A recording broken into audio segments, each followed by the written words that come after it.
할렐루야. 서로의 평강의 복을 기원하는 마음으로 샬롬, 서로 인사 나누시기 바랍니다. 샬롬. 샬롬. 지난주 숙제 다 해오셨겠죠? 여러분이 숙제 전선에 이상은 없으십니까? 장절을 기억하시는지? 로마서 3장 24절 말씀, 이것만 기억하셔도 숙제의 반은 하신 겁니다. 자, 로마서 3장 24절 말씀 전체 그 공식에 맞춰서 한번 낭송하겠습니다. 시작. 로마서 3장 24절 말씀. 그리스도 예수 안에 있는 구속으로 말미암아 하나님의 은혜로 값없이 의롭다 하심을 얻은 자 되었느니라. 로마서 3장 24절 말씀. 여러분이 이 숙제 하시는데 시간 별로 안 걸리십니까? 저는 시간이 많이 걸리는데 여러분은 너무 쉽게 잘 하시는 것 같아가지고 제가 좀 심술이 납니다.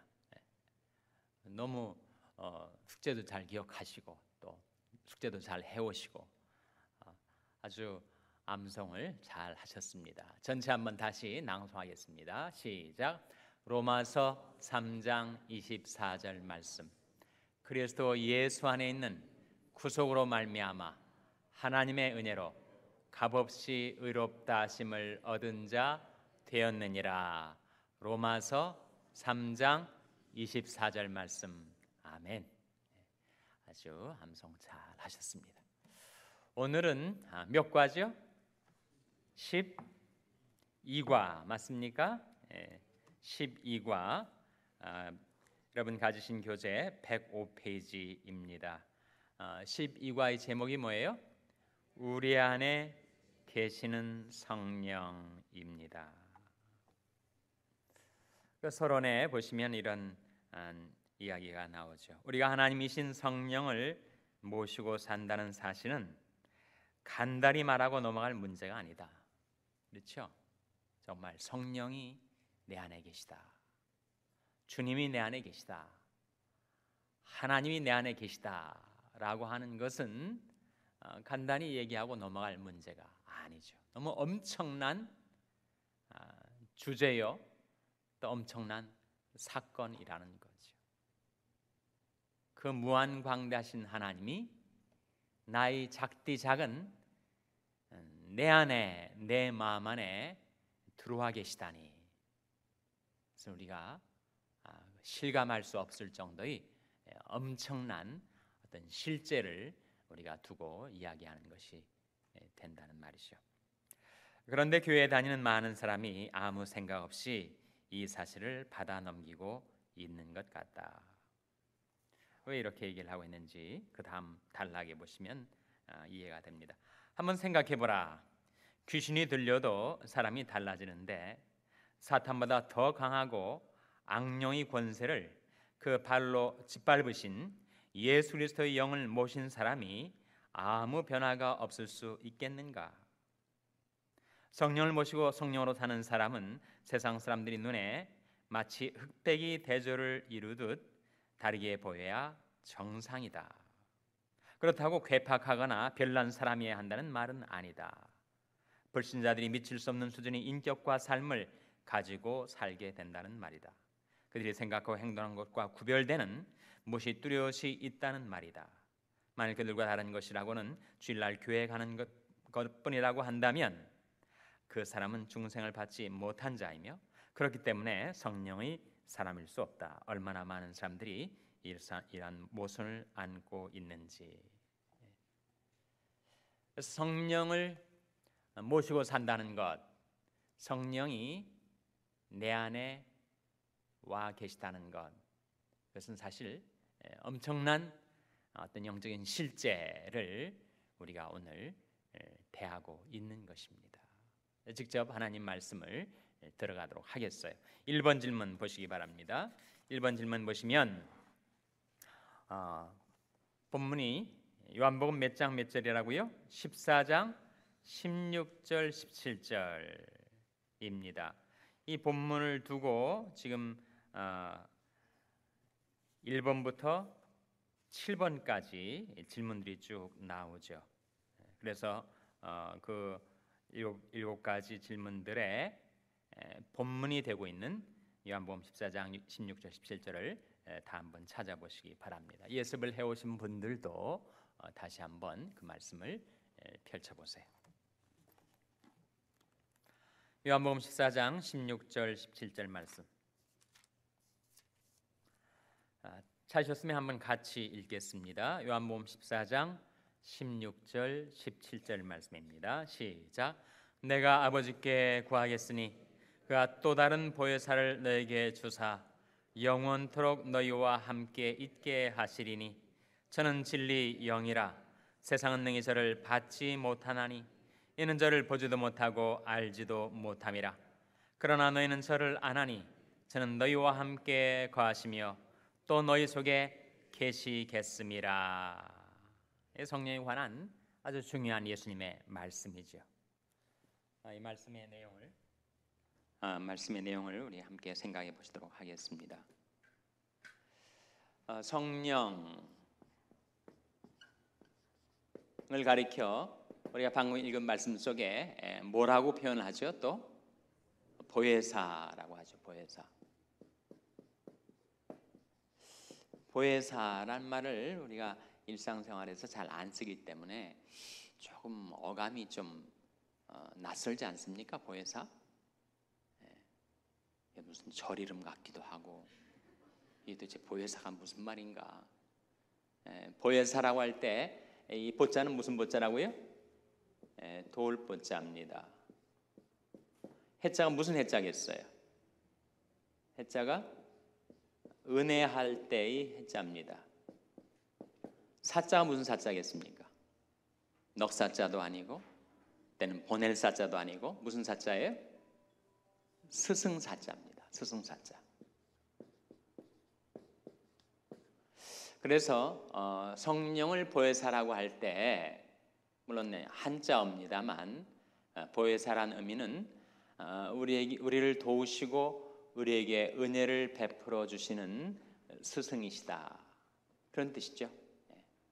우리에게 오셔서 우리 생활 속에 우리가 어려움을 당할 때마다 우리를 도와주시고 또 연약한 우리들에게 은혜를 베풀어 주시고 그리고 갈 길 몰라 방황하는 내게 살아갈 삶의 길을 가르쳐 보여주시는 주님이시다 그런 뜻입니다. 보혜사. 영어로는 이 보혜사에 해당되는 단어를 뭐라고 번역했을까요? 여러 가지로 번역을 합니다. helper 이렇게 번역을 하기도 하고 또 comforter 이렇게 번역을 하기도 하고 또 advocate 이렇게 번역을 하기도 해요. 그러니까 헬퍼란 말은 말 그대로 도우시는 분 그런 뜻이죠. 성령은 우리를 도우시기 위해 와 계십니다.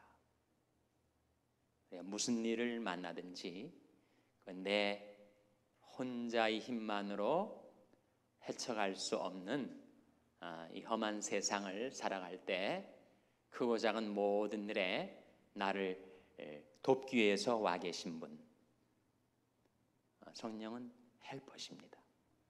그리고 성령은 컴포터이시죠. 우리가 세상 살아가면서 슬픔을 당했을 때 내게 오셔서 나를 위로해 주시는 분. 그래서 우리는 위로란 말을 위무와 같게 생각을 하지만 위무란 말은 쓰다듬어 주고 어루만져 준다 그런 의미가 더 우리말 위로 속에는 더 강하게 들어있지만 사실 이 컴포트의 이 컴이란 말은 together란 말이고 fort라는 말은 strength, 힘이란 말이죠. 그래서 진정한 위로는 뭔가 함께해서 힘을 넣어주시는 분. 그러니까 사람이 마음이 상심이 되고 또 슬픔을 당해서 그야말로 기진맥진 자기 몸 하나 추스릴 정도의 힘도 없이 그렇게 낭망이 됐을 때 성령이 오셔서 우리와 함께 해주시고 우리에게 힘을 불어넣어 주셔서 나로 하여금 새롭게 인생을 살기 시작하게 해주시는 분이 바로 위로자 성령이십니다. 그래서 성경에 그런 말씀 기억하실 거예요. 내 영혼아 네가 어찌하여 낭망하며 어찌하여 내 속에서 불안하여 하는고 너는 하나님을 바라라. 나는 내 얼굴을 도우시는 내 하나님을 오히려 찬송하리로다. 성령이 오셔서 우리를 위로하시는데 그저 쓰린 마음 위무해 주시는 정도가 아니라 우리와 함께해서 우리 심령 속에 새 힘을 불어넣어 주셔가지고 우리를 하여금 다시 일어나게 하시고 그리고 새로운 안목으로 새로운 시각으로 내 인생을 조망하게 하시고 그래서 이게 내 인생의 전부는 아니지. 비록 내 일에 있어서는 실패했지만 그러나 이것도 내 전 인생을 통해서 볼 때는 다 지나가는 거야. This too will pass. 이건 역시 지나가는 것이야 라고 하는 안목을 갖게 해준단 말이죠. 성령은 우리에게 오셔서 우리에게 새로운 시각, 새로운 안목, 새로운 힘을 불어넣어 주심으로 우리로 하여금 새롭게 인생을 시작하게 하시는 진정한 위로자이십니다. 애드보킷은 특별히 뭘 하는 거죠? 애드보킷이 하는 일은 정죄를 당할 때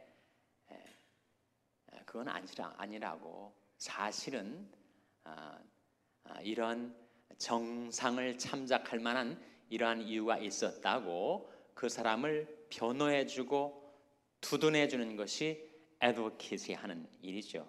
법정에서의 변호사들이 그런 거 하는 거 아닙니까? 그래서 사탄이란 말은 물론 우리 원수 마귀를 말하는데 이 사탄이라는 말이 히브리어로 핫사탄이라고 해서 그 뜻은 어큐저의 뜻이란 말이에요. 어큐저. 사탄이 하는 일은 항상 우리를 송사하는 겁니다. 우주의 재판장이신 하나님 앞에 우리가 용납되지 못하도록 우리를 자꾸 정죄해요. 송사해요.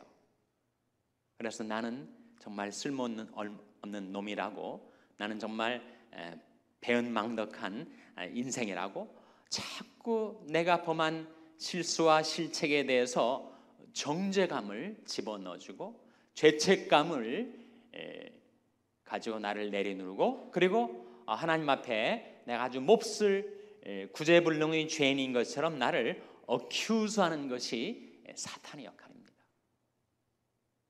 그런데 성령께서 우리 애드보킷이 되셔가지고 그렇지 않다고 비록 내가 죄를 범한 것은 사실이지만 그러나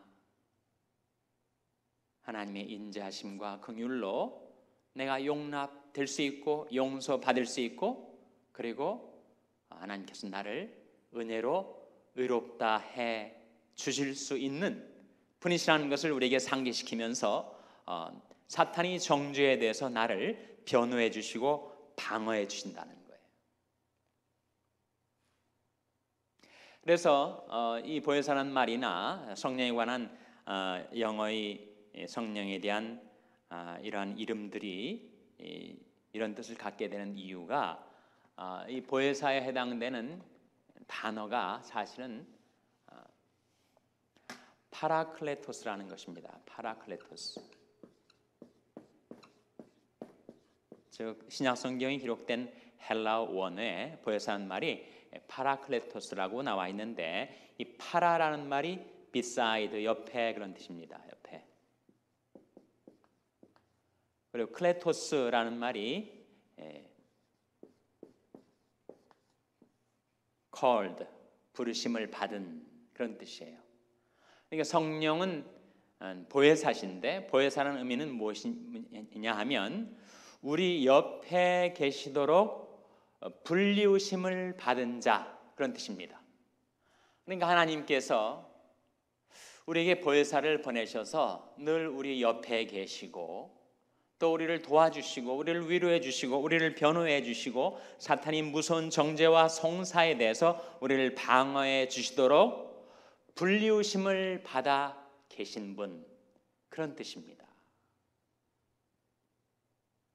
그래서 내가 여호와를 항상 내 앞에 모시며 그가 내 우편에 계심으로 내가 요동치 아니하리로다. 이게 성령이 계신 거죠. 성령을 통하여 하나님이 내 옆에 계신 겁니다. 시편 139편은 하나님의 무소부재, 특별히 하나님의 편재를 증거해 주는 놀라운 말씀인데 거기 이런 말씀이 나와요. 주께서 나의 전후를 두루시며 내게 안수하셨나이다. 그러니까 파라클레토스이신 성령께서 나의 전후를 두르신다는 거예요. 그리고 내게 안수해 주신다는 것입니다. 그리고 내가 인생길에 어떤 형편, 어떤 처지에 떨어져 있든지 곧 거기서도 주의 손이 나를 인도하시며 주의 오른손이 나를 붙드시리이다. 그런 말씀이 나와요. 그러니까 세상 사람들은 나를 포기할지 몰라도 성령은 내가 어떤 처지에 있든지 곧 거기서도 주의 손이 나를 인도하시며 주의 오른손이 나를 붙드시리이다. 그래서 내 옆에 계시도록 불리움을 받아 와 계신 분이 바로 성령이신데 바로 그 파라클레토스가 보혜사이고 이것을 번역을 하면서 영어 성경은 이러한 이름들로 번역을 하고 있고 우리는 한자의 배경을 가지고 있는 보혜사란 말, 도우시고 은혜 베풀어 주시는 스승 주님으로서 성령을 증거하고 있는 겁니다. 성령은 예수님의 기도의 응답으로 우리에게 와 계신 거예요. 16절 말씀에 내가 아버지께 구하겠으니 그가 또 다른 보혜사를 너에게 주사라고 말씀하셨으니까 성령이 어떻게 우리에게 오시게 되었는가? 예수님의 기도의 응답으로 예수님께서 우리를 위하여 하나님 앞에 간구하신 그 기도의 결과로 성령께서 우리에게 보내어지신 거죠. 그래서 내가 아버지께 구하겠으니 그가 또 다른 보혜사를 내게 주실 것이다. 또 다르란 말이 나오잖아요. 16절에 또 다른.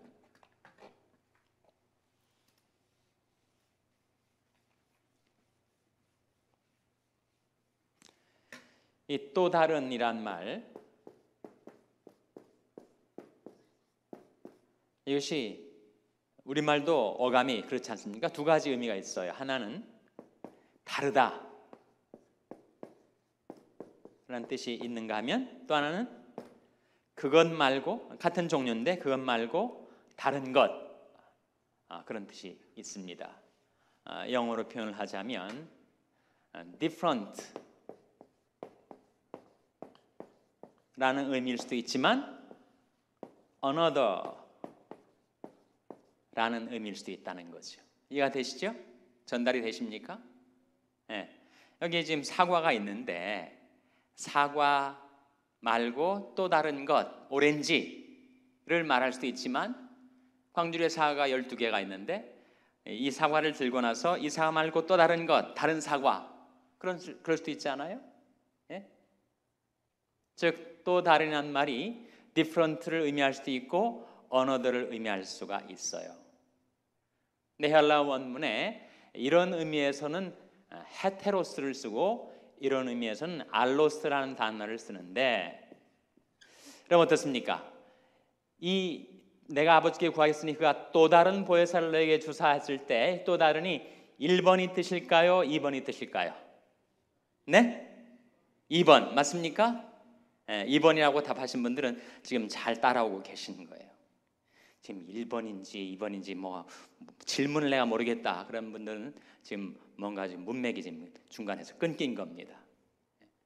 예수님께서 내가 아버지께 구하겠으니 그가 또 다른 보혜사를 너에게 주사라고 했을 때 이 또 다른이 의미는 헤테로스가 아닌 알로스로서 같은 인격, 같은 성질을 지닌 또 다른, 그렇다면 성령이 또 다른 보혜사고 같은 인격과 능력을 지닌 보혜사가 또 있었다는 거 아니에요.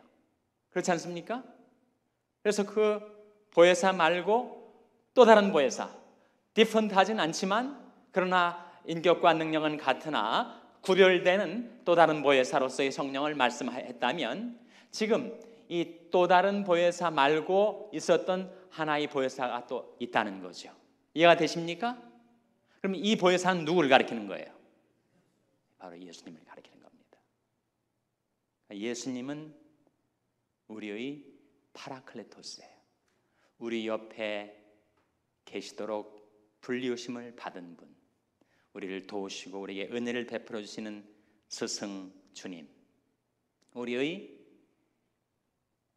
돕는 자가 되시고 위로자가 되시고 변호자가 되시는 주님, 예수님이 바로 그렇다는 거예요. 그러니까 예수님이 그와 같이 보혜사로서 12제자와 늘 함께 계시다가 주님이 이제 십자가에서 죽으시고 부활 승천하셔서 더 이상 제자들과 옆에 계시지 않게 되셨을 때, 그때 주님 대신 또 다른 보혜사가 오셔서 제자들과 함께 있게 하시고 그들을 돕는 분으로 와 계시도록 예수님이 하나님께 성령 보내주시기를 간구했더니 그 기도의 결과로 성령이 오시게 되었다, 그런 뜻입니다.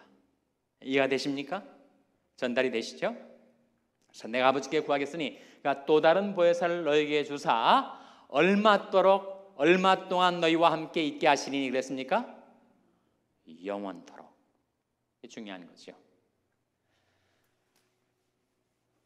구약에는 성령이 영원토록 계시질 않았기 때문에 대조가 되는 겁니다. 영원토록 너희와 함께 있게 하시리니. 구약에는 성령이 오셨다가도 그 사람이 범죄하면 성령이 떠나가셨어요. 그리고 악령에 사로잡혀 살던 사람도 회개하면 성신이 내렸습니다. 근데 그가 만일 또다시 범죄해서 옛날로 되돌아가면 어떻게 되는가? 성령이 또 떠나가셨습니다. 대표적인 인물이 누구죠?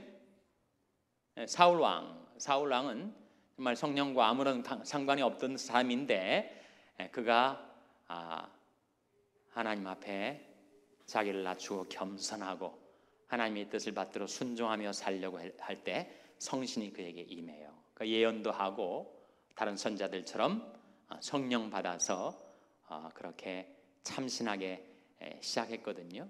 왕이 되고 나서 교만해지고 불신앙에 빠지고 남을 미워하고 증오하고, 누구를? 다윗을. 그래서 이 사울이 범죄하고 타락하게 되었을 때 그의 위에 머물러 있던 성신이 떠나가시고 대신 뭐가 임했습니까? 악신이 임하는 거예요. 악신이. 그래서 악령이 임하면 사람이 스키조프레니아 현상이 일어납니다. 인격 분열증이죠. 왜 그러겠어요, 여러분? 자기가 있는데 자기 속에 자기 말고 다른 인격인 악령이 들어와 있는 거예요. 그러니까 나는 이쪽으로 가고 싶은데 악령은 또 저쪽으로 나를 끌어가려고 하고, 그 악령은 인정사정 볼 것 없이 나의 인격은 깡그리 무시하고 나를 짓밟고 지 욕망대로 나를 사로잡아 끌어가는 특성이 있단 말이에요. 그러니까 거기에 안 끌려가려고 내가 버티고 하니까 한 사람 안에 두 인격이 있는 겁니다. 이게 바로 인격 분열 아니에요? 정신 분열 현상이 일어나는 거죠. 스키조프레니아 말 그대로. 그래서 그것이 심해지면 인격 파탄자가 되는 거죠. 도무지 종잡을 수 없는, 아무도 그 사람이 어디로 튈지 알 수 없는 그런 사람. 자기도 몰라요. 자기도.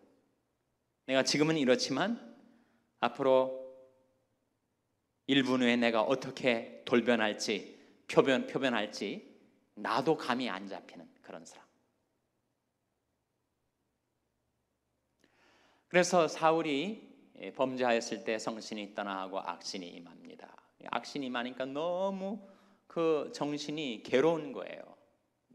너무 고통스럽고 너무 시달리고 그 번뇌와 괴로움 때문에 견디지 못해서 누군가가 이런 제안을 하는 거예요. 수금을 잘 타는 소년이 한 명 있는데 그 소년을 한번 데리고 와서 왕에게 시중을 들게 하소서. 그래서 불려온 소년이 누구예요? 다윗 아닙니까? 다윗 수금을 타면 그렇게 사울을 번뇌케 하던 악신이 통제가 되는 겁니다. 그러니까 그 고통이 경감이 되는 거예요. 그러니까 사울로서는 너무 이제 정신적으로 그렇게 막 눌리고 시달리던 상태에서 좀 나아지니까 살만한 거죠. 그래서 다윗을 총애했던 겁니다.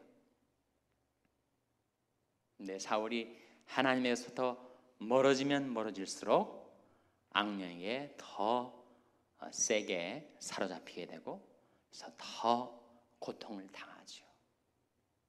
사울 왕의 케이스가 바로 그래요. 성령과 상관없던 자가 성령을 받았으나 범죄하고 타락했을 때 성신이 떠나고 악신이 임하였다.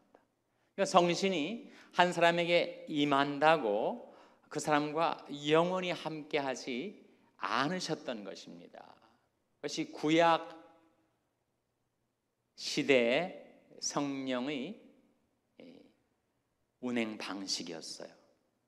그런데 이것이 바뀌어져 가지고 이제 성령이 오시면 영원토록 있게 되시는 소위 말하는 dispensation, 하나님의 섭리, 하나님의 경륜에 변화가 있었다는 거예요. 좀 더 조금 경박스럽게 말하자면 이전에는 성령이 들락날락 하셨는데 이제는 한번 오시면 영원히 나와 함께 있게 되신 그 이전과 그 이유를 나누는 이 획기적인 이 중간 사건이 무엇이었습니까? 바로 십자가 사건이었단 말이에요. 십자가 이전에는 그렇게 성령이 운행하셨는데 십자가 이후에는 이제 성령이 임하시면 그는 영원토록 우리와 함께 계신다. 또 이 십자가 무엇이길래 성령의 임재가 이전에는 일시적인 것이었다면 이제는 영원한 것으로 바뀌게 되었는가? 그것은 바로 예수 그리스도의 십자가와 부활을 통하여 우리 인류의 죄가 속함을 받고 나의 죄가 wipe out, blood out, 다 도말이 되고 그리고 하나님이 그리스도 예수 안에 넣으셨던 구속으로 말미암아 하나님의 은혜로 값없이 나 같은 죄인을 의롭다 해주셨단 말이죠. 방금 제가 한 말은 최근에 좀 많이 들어본 말 같지 않습니까? 언제 들어보셨어요? 지난주 숙제 아니었습니까? 그리스도 예수 안에 있는 구속으로 말미암아 하나님의 은혜로 값없이 의롭다 하심을 얻은 자 되었느니라. 그래서 이제는 하나님의 은혜로 내가 값없이 의롭다함을 입었기 때문에 성령께서 영원토록 나와 함께 계시게 되었다는 겁니다. 구약에서 신약으로 넘어오면서 바로 십자가와 부활 사건을 통하여 이루어 놓으신 구속이 다시 뭐라고요? 얼거맴, 사로잡음 그런 뜻이 구속이 아니라 죄의 값을 지불하고 페이먼트죠. 우리를 구원하신 구원할 구자에 속할 속자 예수 그리스도의 고귀한 생명의 피값을 지불하셔서 우리 모든 죄악을 다 대속하시고 도말하시고 청산하시고 이제는 하나님의 은혜로 값없이 나는 그런 공로도 없고 가치도 없고 자격도 없는 자였는데 하나님께서 나를 의롭다 해주셨으니 그 의로워진 내 영혼 내 심령 속에 성령께서 이제 영원토록 와 계시게 되었다는 거죠. 그래서 그 16절이 의미입니다. 다시 한번 16절 같이 읽겠습니다. 시작. 내가 아버지께 구하겠으니 그가 또 다른 보혜사를 너에게 주사 영원토록 너희와 함께 있게 하시리니. 저는 무슨 영이라고요? 저는 진리영이라. 진리영.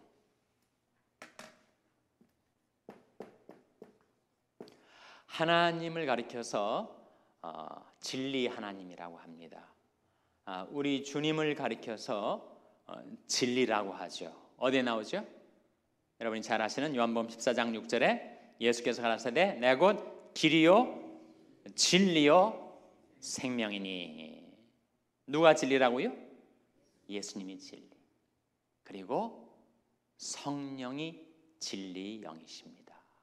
세상 모든 것들이 다 변하고 변질되고 타락하고 부패해도 영원히 변치 않으시는, 그래서 회전하는 그림자도 없으신 예수 그리스도는 어제나 오늘이나 영원토록 동일하시니라 말씀하신 대로 하나님이 진리이시고 예수님이 진리이시고 성령님이 진리이십니다.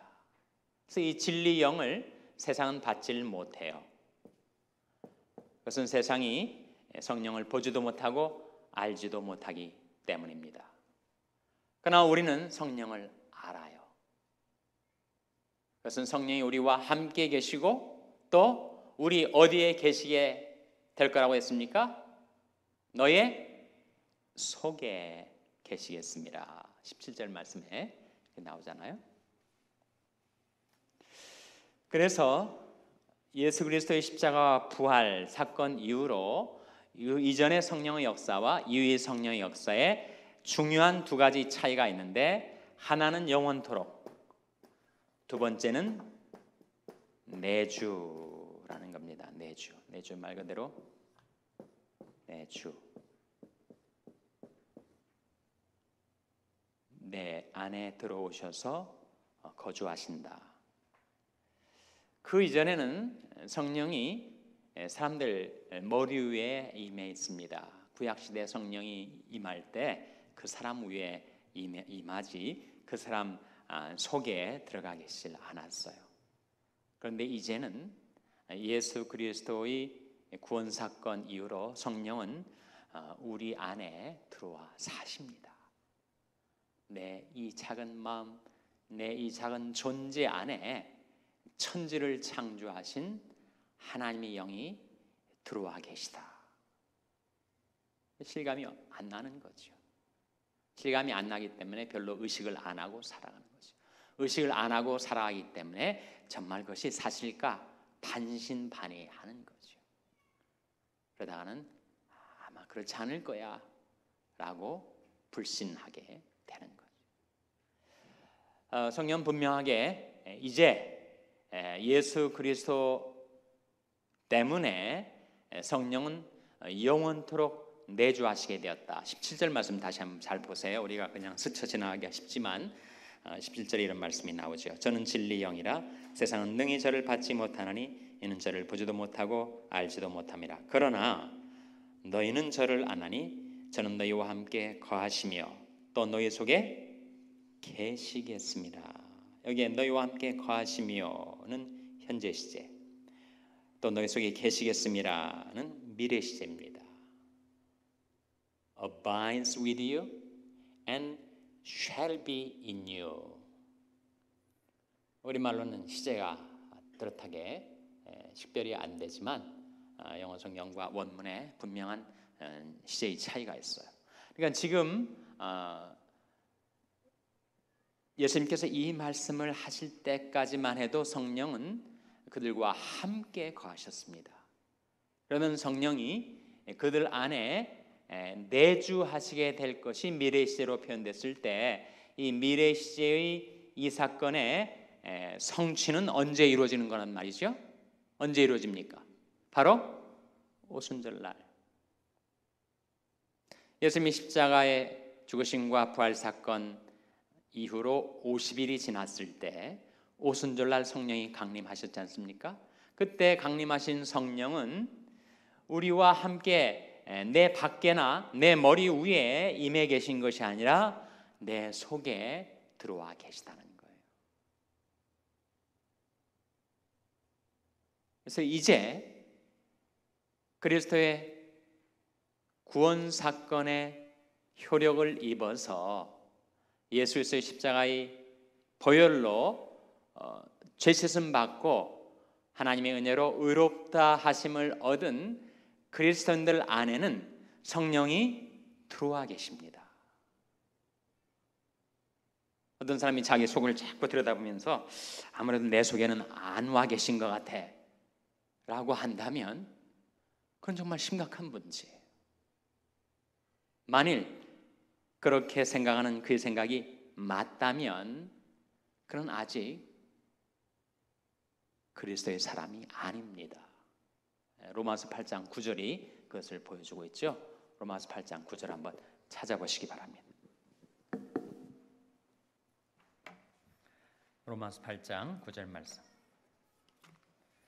로마서 8장 9절은 신약성경 249면입니다. 신약성경 249면.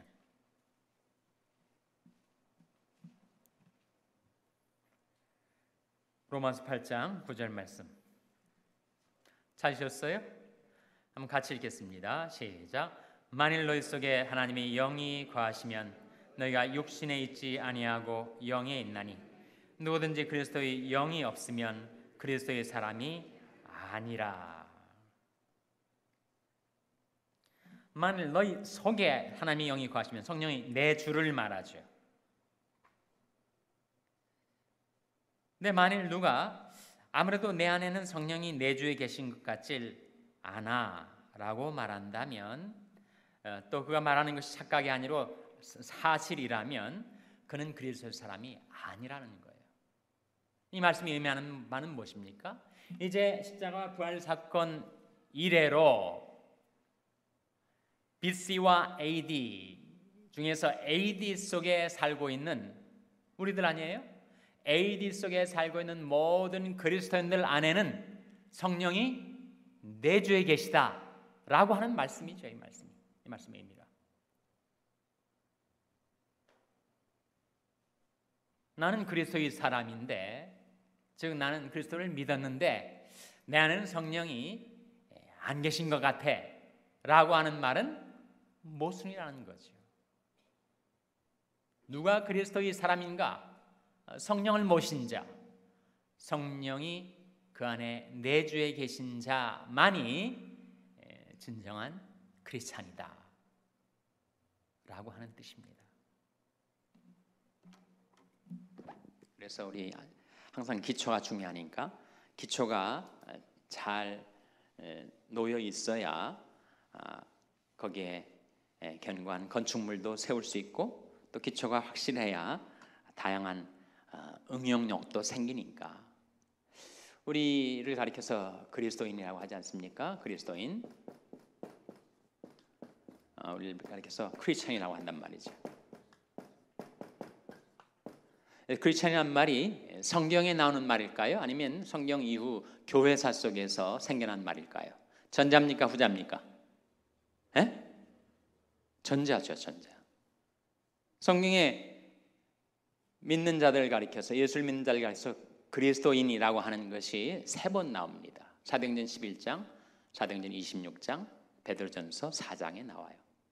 이 세 말씀에 성경 자체가 우리를 크리스찬이라고 하는데, 크리스찬이라는 말이 무슨 뜻인가? 크라이스트, 그리스도에게 속한 자, 그리스도의 것, 그리스도에게 붙어있는 자, 그런 뜻입니다. 그래서 크리스찬들은 그리스도에게 속한 자인데, 그리스도라는 말이 뜻이 뭐죠? 원래 그리스도의 말이 뜻이 뭡니까? 그리스도의 뜻이 기름 부음 받은 자 아니에요? 그때 기름은 뭘 가리킵니까?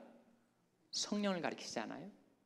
예수님은 성령으로 잉태되셨고, 성령으로 사셨고, 성령으로 자신을 십자가에 내주셨고, 성령으로 부활하셨어요. 그러니까 성령과 예수를 뗄래야 뗄 수가 없습니다. 예수의 모든 존재와 인격과 사역은 다 성령으로 이루어진 거예요. 그러니까 예수 그리스도라고 할 때, Jesus Christ라고 할 때 예수는 고유 명사 예수님의 이름이지만, 그리스도라는 말 자체는 바로 기름 부음을 받은 자라는 뜻으로서 예수는 성령과 불가분히 관계가 있죠. 그래서 우리 크리스찬이라고 할 때 그 의미는 무엇보다도 우리는 기름 부음을 받은 자다. 예수님이 진정한 크라이스트라면 우리는 작은 그리스도, 즉 작은 기름 부음을 받은 자라는 의미로 우리가 그리스도인이라고 불리게 된 겁니다. 그렇기 때문에 자기가 그리스도인이라고 하면서 내 안에 성령이 내주에 계시지 않는다고 생각을 한다면 어불성설이 아닌가, 앞뒤가 안 맞는 모순이 아닌가. 그리스도인이란 말 자체는 기름 부음을 받은 자, 성령을 모신 자라는 뜻이란 말이죠. 이해가 되시죠?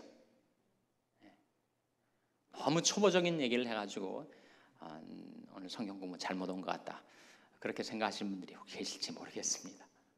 다시 한번 하여튼 기초가 중요합니다. 기초가.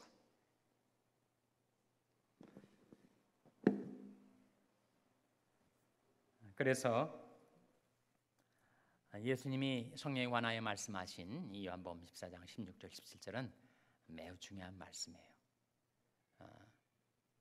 그 현재 시제와 미래 시제로 변화되는 것도 우리가 주목을 해야 됩니다. 특별히 성령이 누구이신지, 그리고 성령의 역사가 이제 그리스도의 구원 사건으로 말미암아 영원토록 내 안에 내주하시게 되었음을 예수님이 지금 확증해 주시고 있는 말씀이죠. 여러분이 이 말씀을 다 잘 이해하셨다면 거기에 나온 1번부터 7번까지 질문 하나하나 다 이 시간 다루지 않아도 혼자서 답변을 하실 수가 있을 겁니다. 이제 2번 넘어가겠습니다. 2번 108페이지 말하는 거예요. 2번 성령을 모시고 사는 사람에게 나타나는 실제적인 자의식과 열매가 무엇인가를 갈라디아서 5장 16절 17절을 가지고 공부하자. 역시 다 찾아보시기 바랍니다.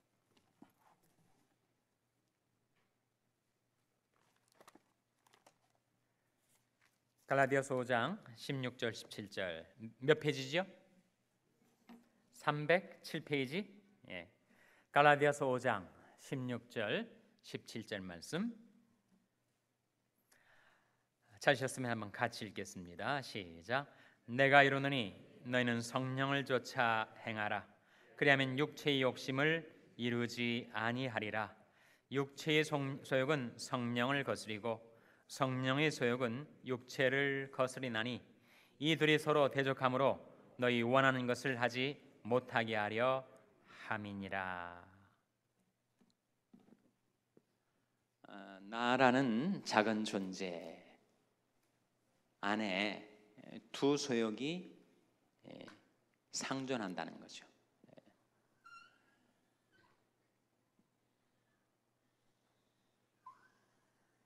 뭐 같습니까 이게? 마음을 제가 표현하려고 이렇게 그림을 잘 그리지 않았습니까? 제가 학교 다닐 때 하여튼 저는 미술에 관한 독보적인 일가를 이루었습니다. 저는 아무리 입체감이 나는 물체를 그려도 항상 평면적으로 그릴 수가 있었어요. 하여튼 이 마음이란 말이죠. 마음. 내 마음에 두 소욕이 존재한다. 하나는 성령의 소욕. 소욕이란 말은 욕구, 욕망이라고 할 수 있습니다. 다른 하나는 육신의 소욕.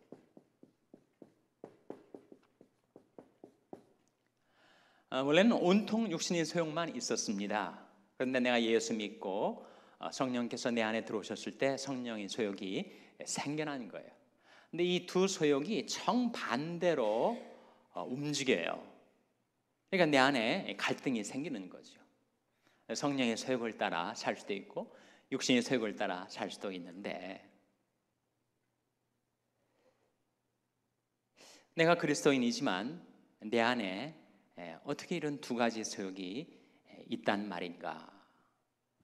성령으로 인해서 내게 새 생명, 새 성품, 새 가능성이 들어왔지만, 그러나 옛사람, 내 옛사람에게 속했던 죄악의 잔재, 육신이라는 것이 남아 있어 가지고 육신에서 그런 욕망이 솟아난단 말이죠.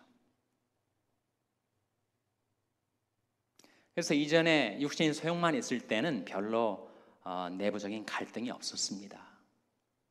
그냥 그 욕망대로 끌려 살아갔어요.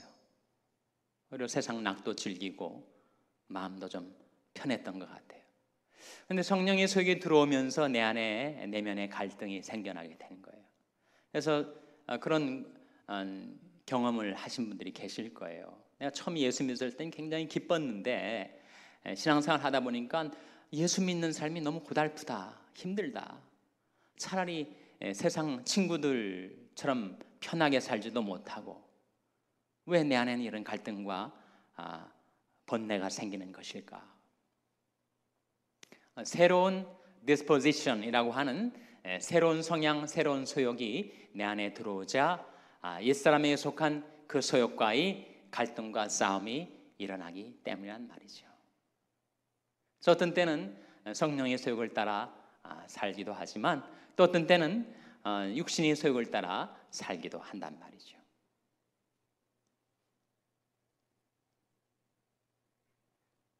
근데 이것이 우리의 신앙인의 실존이라는 사실을 인정해야 됩니다. 이걸 인정하지 않으면 대체 내게 왜 이런 일이 생길까? 내가 이런 왜 신앙적인 갈등과 고민이 있는 것일까? 이해가 되질 않아요.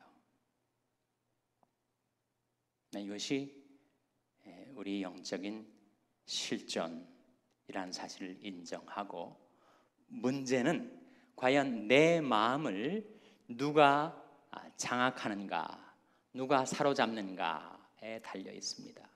만일 다시금 이 육신이 강성해져 가지고 성령의 소욕을 억누르고 육신의 소욕이 내 마음을 사로잡게 되면 나는 옛사람으로 돌아가 버리는 겁니다. 그래서 그것이 심해지면 제 자신의 구원을 의심하게 돼요. 내가 정말 구원받은 크리스찬이 맞나 의심하게 됩니다. 반면에 성령의 소욕이 강해져서 육신의 소욕을 제압하게 되면 내가 성령의 지배를 당하는 삶, 성령에 이끌리는 삶을 살게 되는데 그걸 가리켜서 뭐라고 한다고요? 예수 배우신 분들은 아실 거예요. 그걸 가리켜 뭐라고 한다고요? 성령 충만을 받은 거다. 성령 충만은 성령께서 능력으로 내 마음, 내 심령을 사로잡아서 육신의 소욕에 끌려다니지 않도록 성령의 지배를 받는 삶을 사는 상태를 가리켜서 성령의 충만을 받았다고 하는 거예요.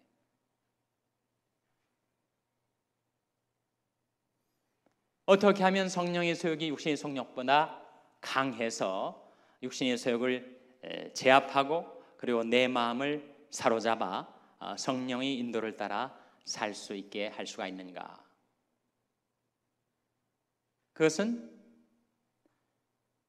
내가 이 두 소욕에다가 어느 쪽에다가 그것이 좋아하는 것들을 평상시에 매일매일 생활에 가는 가운데 얼마나 많이 공급하는가에 달려 있습니다.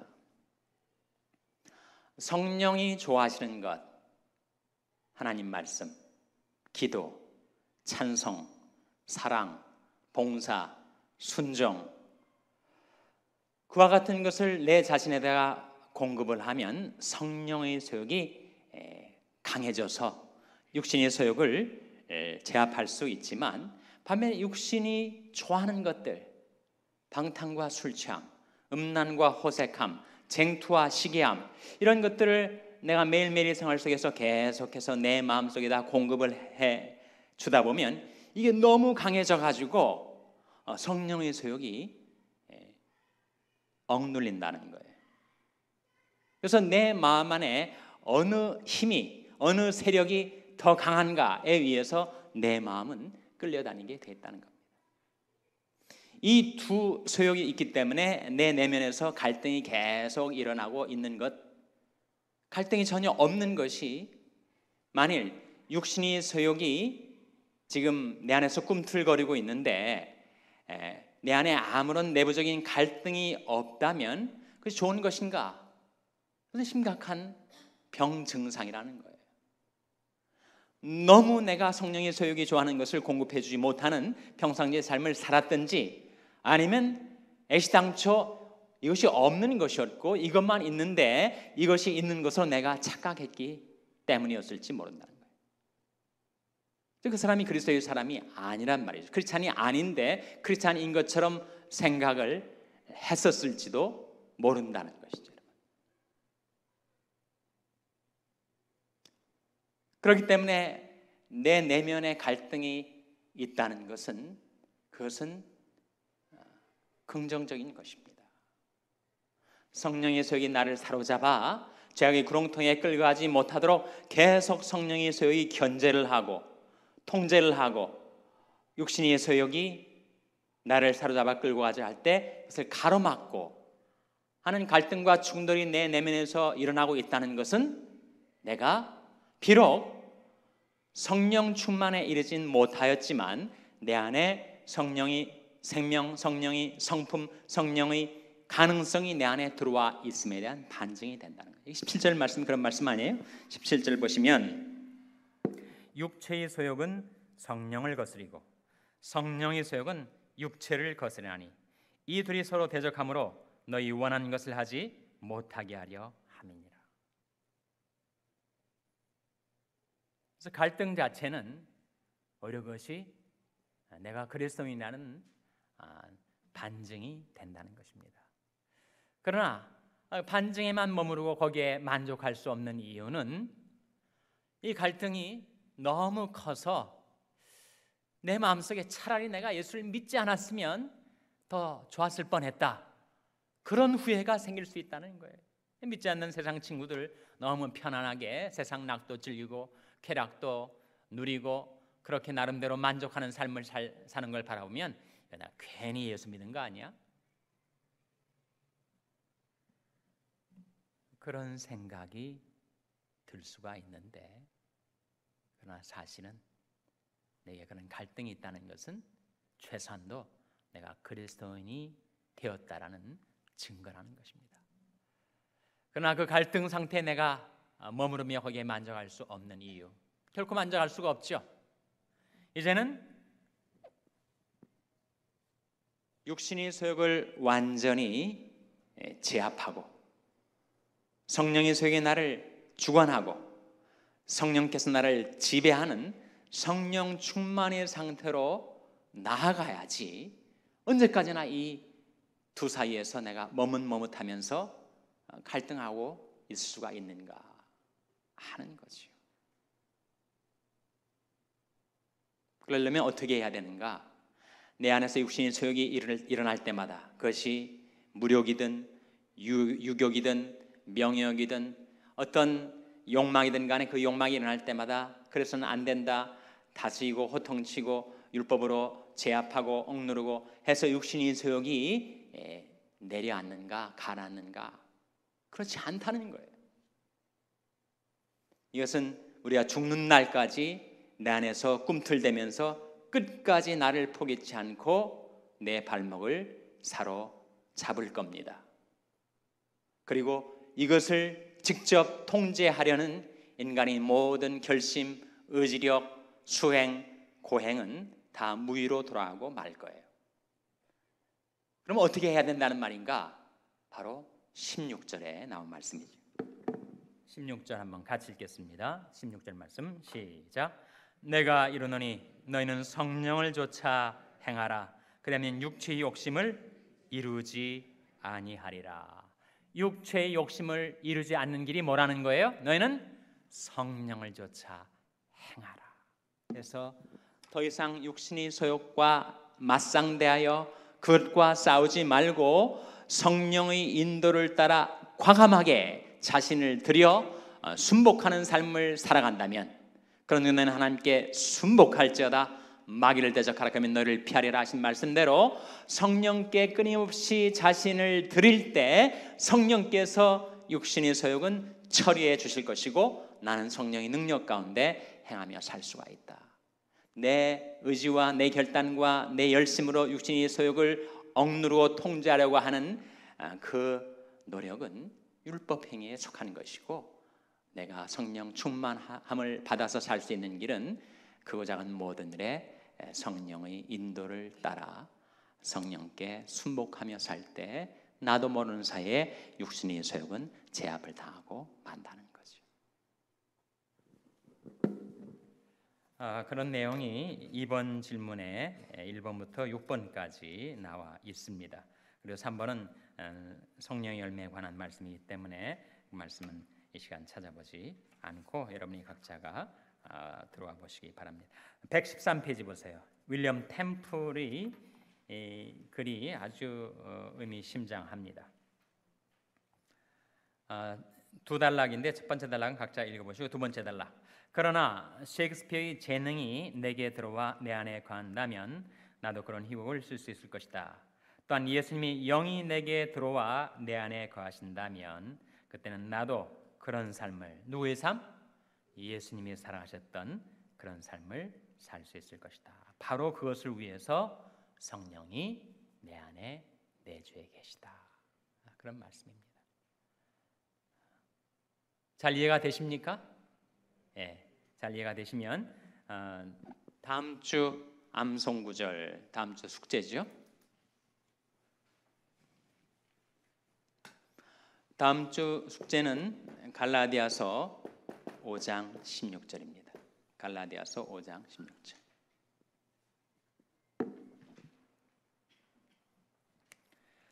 다 같이 기도하시겠습니다.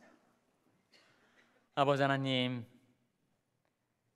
우리 주 예수님의 기도의 응답으로 예수님 십자가와 부활이 구속 사건의 결과로 저희들에게 오신 성령은 영원토록 저희 안에 내주에 계신다고 약속하셨사오니 늘 성령님과 교통하고 성령님과 대화하고 성령님과 상의하고 성령의 지시와 인도를 따라 살아갈 때 하나님 저희들에게 성령의 충만함을 주시옵소서.